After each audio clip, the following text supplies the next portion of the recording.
Grand strategy or high strategy comprises the purposeful employment of all instruments of power available to a security community.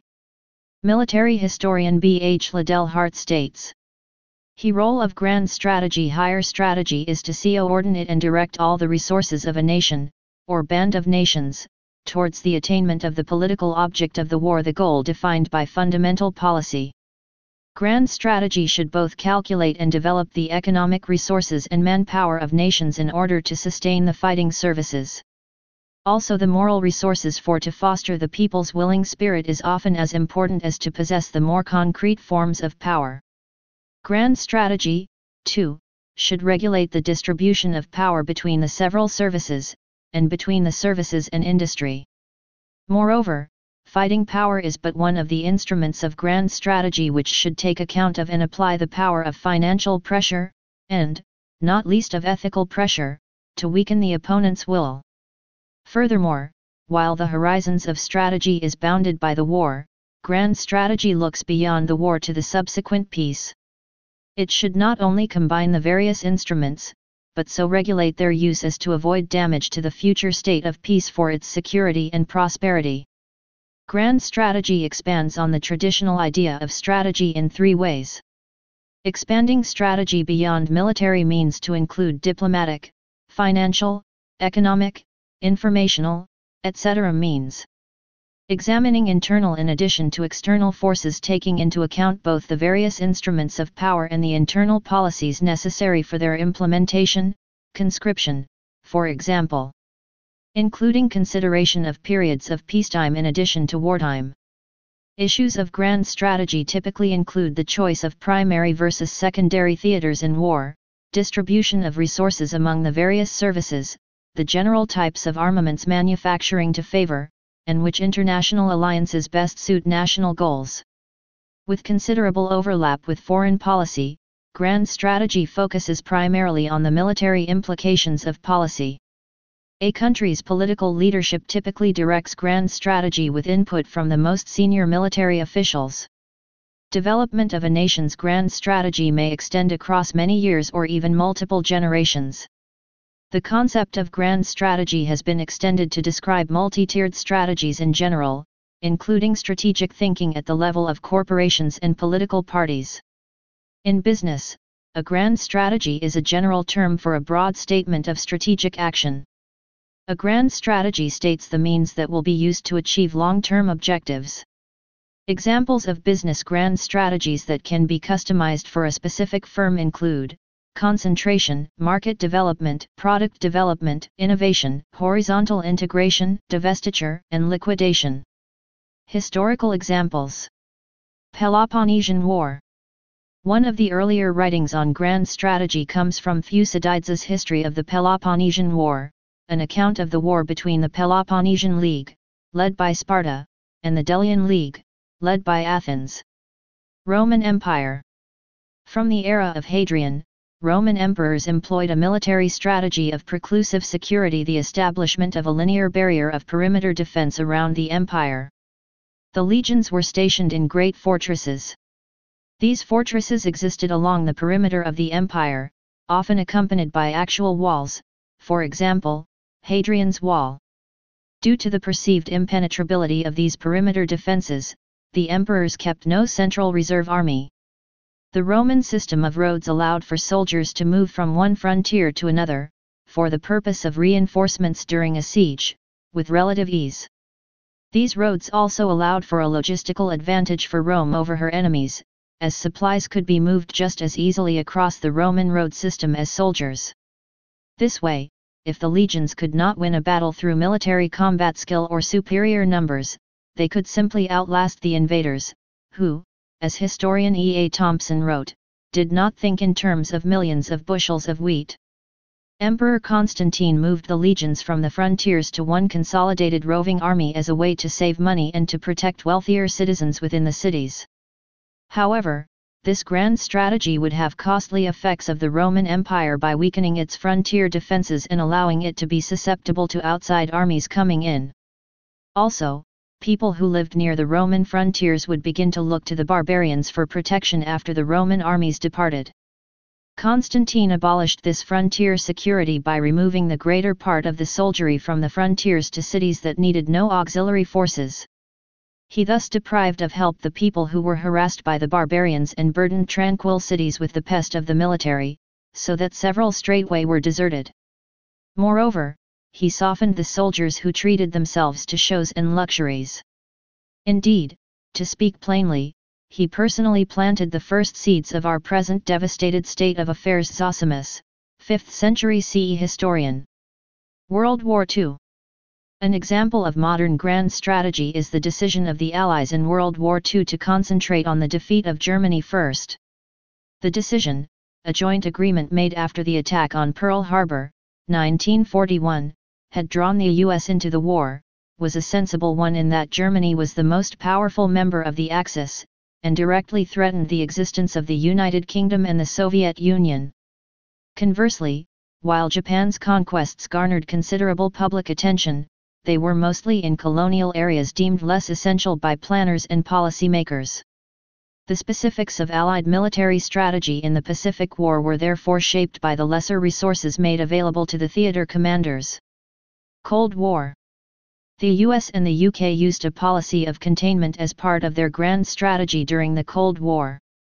In the United States, the conversation around grand strategy in the United States has evolved significantly since the country's founding, with the nation shifting from a strategy of continental expansion, isolation from European conflicts, and opposition to European empires in the Western Hemisphere in its first century, to a major debate about the acquisition of an empire in the 1890s, culminating in the conquest of the Philippines and Cuba during the Spanish-American War, followed by rapid shifts between offshore balancing, liberal internationalism, and isolationism around the world wars. The Cold War saw increasing use of deep, onshore engagement strategies, including the creation of a number of permanent alliances, significant involvement in other states' internal politics, and a major counterinsurgency war in Vietnam.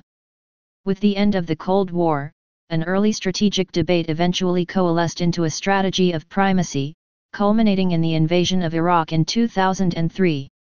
The aftershocks of this war, along with an economic downturn, rising national debt, and deepening political gridlock, have led to a renewed strategic debate, centered on two major schools of thought, primacy and restraint. A return to offshore balancing has also been proposed by prominent political scientists Stephen Walt and John Mearsheimer. In the 1990s, the end of the Cold War and the collapse of the Soviet Union removed the focal point of U.S. strategy, containing the Soviet Union.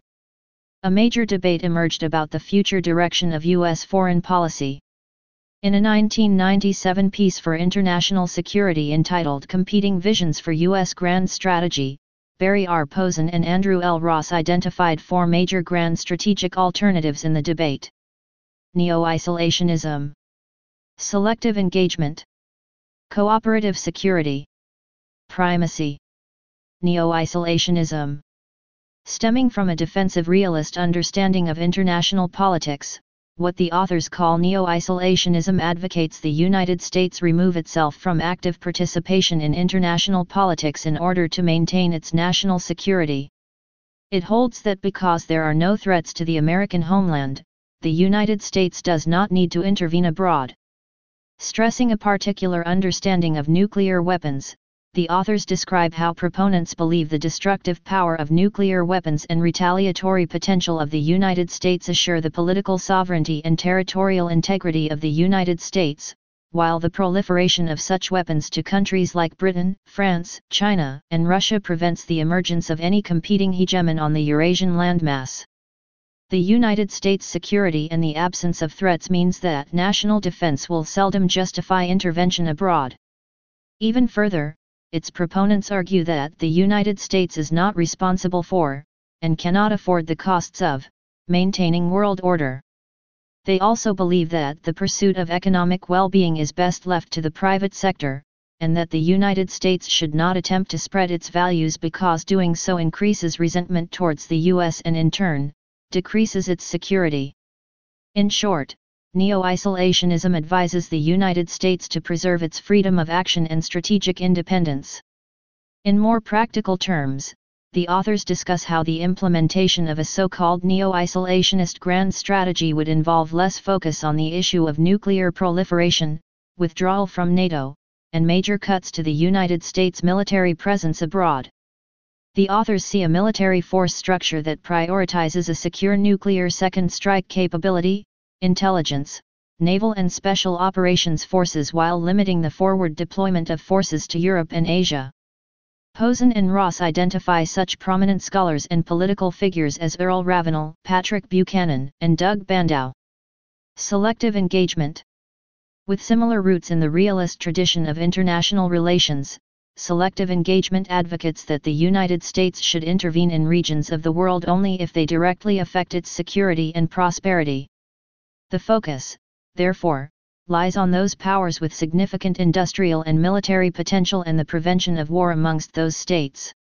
Most proponents of this strategy believe Europe, Asia, and the Middle East matter most to the United States. Europe and Asia contain the great powers, which have the greatest military and economic impact on international politics, and the Middle East is a primary source of oil for much of the developed world. In addition to these more particular concerns, selective engagement also focuses on preventing nuclear proliferation and any conflict that could lead to a great power war, but provides no clear guidelines for humanitarian interventions. The authors envision that a strategy of selective engagement would involve a strong nuclear deterrent with a force structure capable of fighting two regional wars, each through some combination of ground, air, and sea forces complemented with forces from a regional ally. They question, however, whether such a policy could garner sustained support from a liberal democracy experienced with a moralistic approach to international relations, whether the United States could successfully differentiate necessary versus unnecessary engagement, and whether a strategy that focuses on Europe, Asia, and the Middle East actually represents a shift from current engagement. In the piece, Barry Posen classified himself as a selective engagement advocate, with the caveat that the United States should not only act to reduce the likelihood of great power war, but also oppose the rise of a Eurasian hegemon capable of threatening the United States. Robert J. Art argues that selective engagement is the best strategy for the 21st century because it is, by definition, selective. It steers the middle course between an isolationist, unilateralist course, on the one hand, and world policeman, highly interventionist role, on the other. Therefore, Art concludes, it avoids both overly restrictive and overly expansive definitions of U.S. interests, finding instead a compromise between doing too much and too little militarily.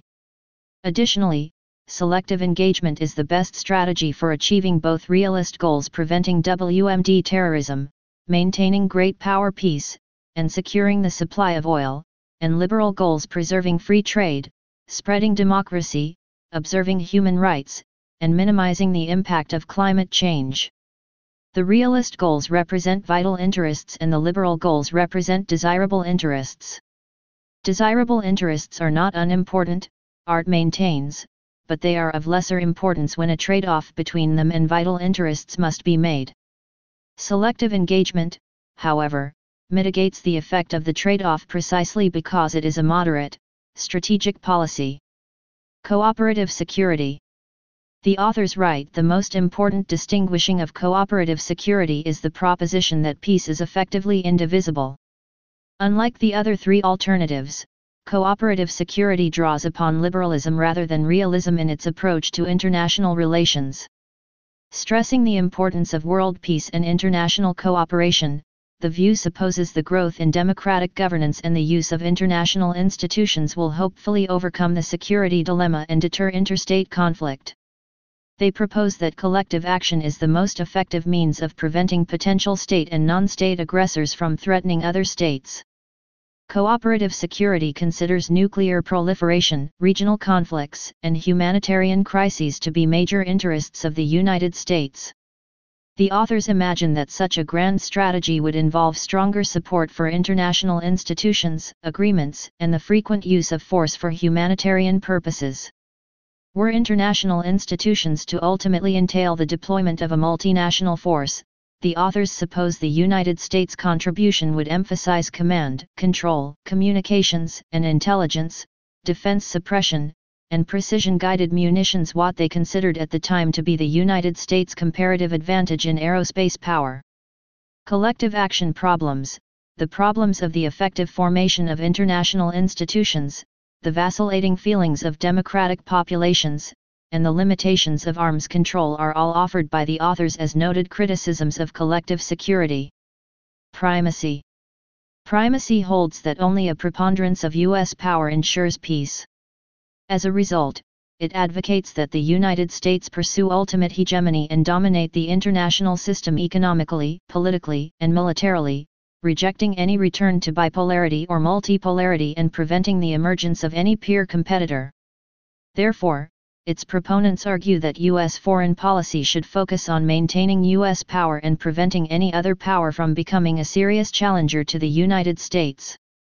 With this in mind, some supporters of this strategy argue that the U.S. should work to contain China and other competitors rather than engage them. In regards to humanitarian crises and regional conflicts, primacy holds that the U.S. should only intervene when they directly impact national security, more along the lines of selective engagement than collective security. It does, however, advocate for the active prevention of nuclear proliferation at a level similar to collective security. Implementation of such a strategy would entail military forces at similar levels to those during the Cold War, with emphasis on military modernization and research and development. They note, however, that the quest for primacy is likely to prove futile for 5 reasons: the diffusion of economic and technological capabilities, interstate balancing against the United States, the danger that hegemonic leadership will fatally undermine valuable multilateral institutions, the feasibility of preventive war, and the dangers of imperial overstretch. Daniel Dresner, professor of international politics at Tufts University, outlines 3 arguments offered by primacy enthusiasts contending that military preeminence generates positive economic externalities. One argument, which I label geoeconomic favoritism, hypothesizes that the military hegemon will attract private capital because it provides the greatest security and safety to investors. A second argument posits that the benefits from military primacy flow from geopolitical favoritism, that sovereign states, in return for living under the security umbrella of the military superpower, voluntarily transfer resources to help subsidize the cost of the economy. The third argument postulates that states are most likely to enjoy global public goods under a unipolar distribution of military power, accelerating global economic growth and reducing security tensions.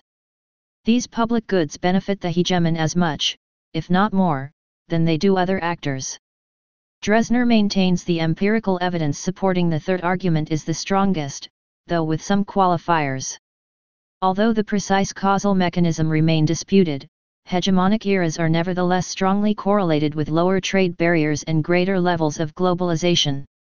However, Dresner highlights a caveat: the cost of maintaining global public goods catches up to the superpower providing them. Other countries free-ride off of the hegemon, allowing them to grow faster. Technologies diffuse from the hegemonic power to the rest of the world, facilitating catch-up. Chinese analysts have posited that these phenomena, occurring right now, are allowing China to outgrow the United States. Primacy versus selective engagement.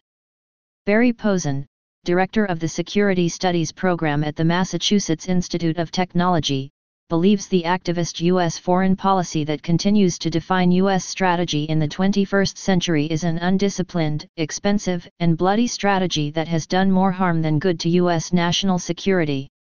It makes enemies almost as fast as it slays them, discourages allies from paying for their own defense, and convinces powerful states to band together and oppose Washington's plans, further raising the costs of carrying out its foreign policy.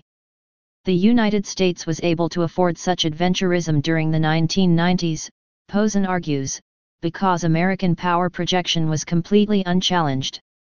Over the last decade, however, American power has been relatively declining while the Pentagon continues to depend on continuous infusions of cash simply to retain its current force structure levels of spending that the Great Recession and the United States ballooning debt have rendered unsustainable. Posen proposes the United States abandon its hegemonic strategy and replace it with one of restraint.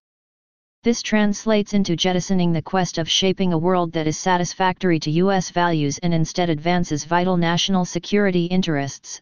The U.S. military would go to war only when it must. Large troop contingents in unprecedentedly peaceful regions such as Europe would be significantly downsized, incentivizing NATO members to provide more for their own security. Under such a scenario, the United States would have more leeway in using resources to combat the most pressing threats to its security. A strategy of restraint, therefore, would help preserve the country's prosperity and security more so than a hegemonic strategy.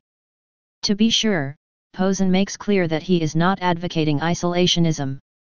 Rather, the United States should focus on three pressing security challenges: preventing a powerful rival from upending the global balance of power, fighting terrorists, and limiting nuclear proliferation.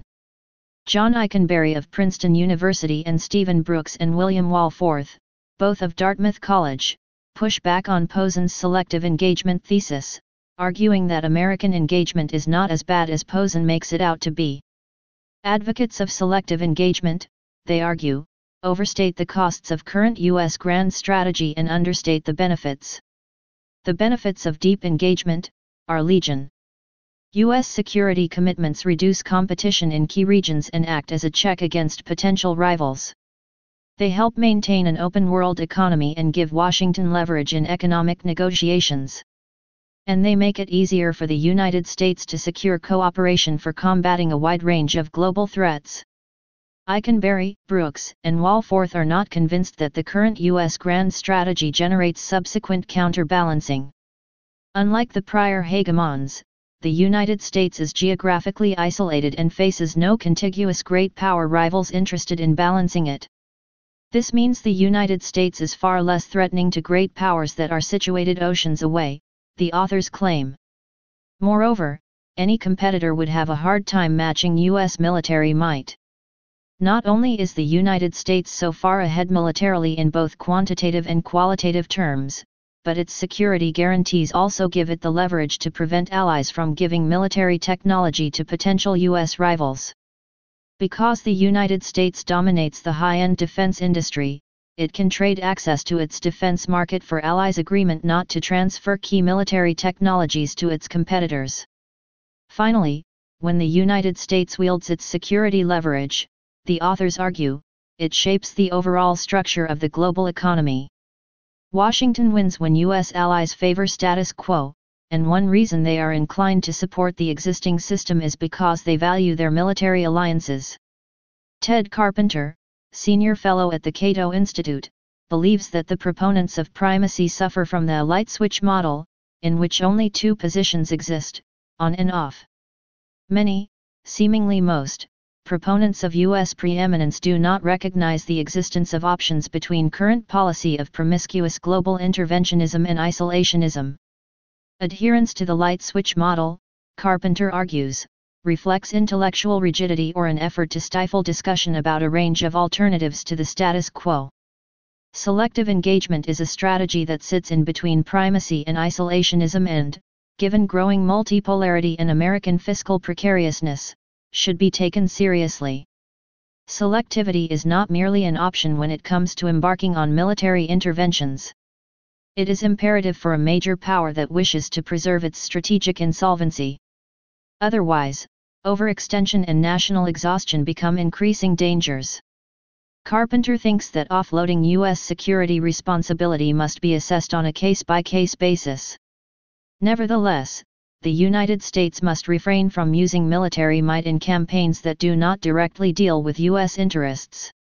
If a sense of moral indignation, instead of a calculating assessment of the national interest, governs U.S. foreign policy, the United States will become involved in even more murky conflicts in which few if any tangible American interests are at stake.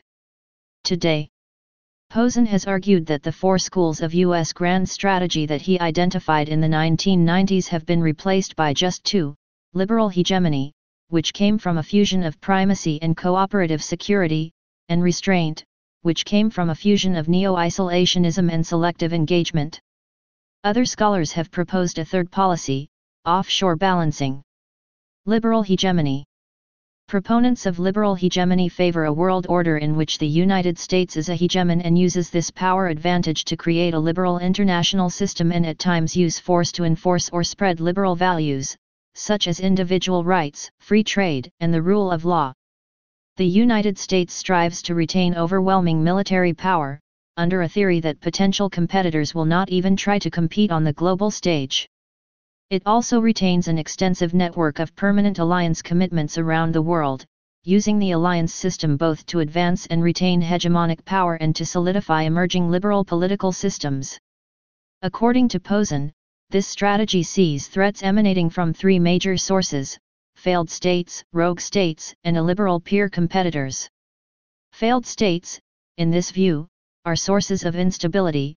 Rogue states can sponsor terrorism, acquire weapons of mass destruction, and behave unpredictably. Illiberal peer competitors would compete directly with the United States and would complicate the spread of liberal institutions and the construction of liberal states. Support for liberal hegemonic strategies among major thinkers in both political parties helps explain the broad elite support for the 2003 invasion of Iraq and the 2011 intervention in Libya, even though U.S. military involvement in those conflicts had been initiated by presidents of different parties. The chief difference on foreign policy between Republican and Democratic proponents of liberal hegemony, according to Posen, is on support for international institutions as a means to achieving hegemony. Restraint. Proponents of a grand strategy of restraint call for the United States to significantly reduce its overseas security commitments and largely avoid involvement in conflicts abroad. America would take advantage of what Posen calls a remarkably good strategic position, is rich, distant from other great powers, and defended by a powerful nuclear deterrent. Other great powers are at present weaker than the United States, close to one another, and face the same pressures to defend themselves as does the United States. Proponents of strategic restraint argue, consistent with the realist tradition, that states are self-interested and accordingly will look out for their own interests and balance against aggressors. However, when possible, states prefer to free ride or cheap ride, passing the buck to other states to bear the cost of balancing. Restraint proponents also emphasize the deterrent power of nuclear weapons, which tremendously raise the stakes of confrontations between great powers, breeding caution, rather than rewarding aggression. Restraint advocates see nationalism as a powerful force, one that makes states even more resistant to outside conquest and thus makes the international system more stable. Restraint proponents also argue, drawing on thinkers like the Prussian strategist Karl von Clausewitz, that military force is a blunt, expensive, and unpredictable instrument, and that it accordingly should only be used rarely, for clear goals. Restraint is distinct from isolationism. Isolationists favor restricting trade and immigration and tend to believe that events in the outside world have little impact within the United States. Restraint, however, sees economic dynamism as a key source of national power and accordingly tends to argue for a relatively open trade system. Some restrainers call for supporting this trade system via significant naval patrols, others suggest that the international economy is resilient against disruptions and, with rare exceptions, does not require a powerful state to guarantee the security of global trade. Offshore balancing. In offshore balancing, the United States would refrain from significant involvement in security affairs overseas except to prevent a state from establishing hegemony in what offshore balancers identify as the world's three key strategic regions: Western Europe, Northeast Asia, and the Persian Gulf. This strategy advocates a significantly reduced overseas presence compared to liberal hegemony, but argues that intervention is necessary in more circumstances than restraint. Offshore balancing is associated with offensive realist theories of state behavior. It believes that conquest can often enable states to gain power, and thus that a hegemon in regions with large economies, high populations, or critical resources could quickly become a global menace to U.S. national interests. Limits. Strategy is considered the essential ingredient for making war either politically effective or morally tenable. Without strategy, power is a loose cannon and war is mindless. Because strategy is necessary, however, does not mean that it is possible. Political scientist Richard K. Betts has detailed some of the critiques raised by skeptics regarding the feasibility and practicability of strategy, explaining, "O skeptics, effective strategy is often an illusion because what happens in the gap between policy objectives and war outcomes is too complex and unpredictable to be manipulated to a specified end." Beyond the difficulty of organizing resources for effective grand strategy, Betts explores both the retrospective fallacy of coherence, the tendency to see the actions of states as more coherent and purposeful than they actually were, or to assume particular actions and choices as more decisive in the outcome of events than they actually were, and the prospective fallacy of control, the tendency of policymakers to believe they can exert far greater influence over events than they can.